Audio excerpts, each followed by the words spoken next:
Uy, Scarlett, di ba ex-boyfriend mo yung bago ni Samantha? Samantha, tinraidor mo ko.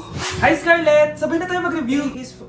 Sino ka? Lu, ako to, si Michael. Kaklase mo ako, di ba? Alam ko lahat ng sagot sa exam. Talaga ba? Sige na nga, turuan mo ako dito. Yes! Sabay tayo magiging perfect!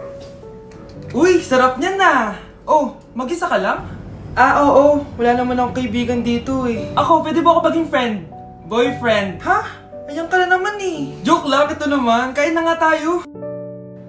Oh, Scarlett, ano yan? Ba't ka na kasi mangot? Bagsak kasi ako sa quiz kanina. Naku, okay lang yan. Ako nga, araw-araw bagsak sa'yo eh. Ha? Ano sabi mo? Sabi ko, smile ka na kasi pasado ka naman sa akin. Alis na ako, pasok na ako ah. Baliw! Ay, umuulan pa! Ang mga gamit ko! Ayan, di ka kasi nagdadala ng payong. Pag ikaw nagkasakit ha, pasalamat ka, nandito ako. Michael, ba't nandito ka pa? Hatid na kita sa bahay niyo, baka mapano ka pa. Gusto ko safe ka makauwi. Lo, sige na nga. Go na, be! Scarlett? Michael? Ship ko kayo! You may kiss the bride! Mag-kiss na Baka kayo! kaya? Anong kiss? Lu, parang di gusto. Dalian yun, nakis mo na sa noo!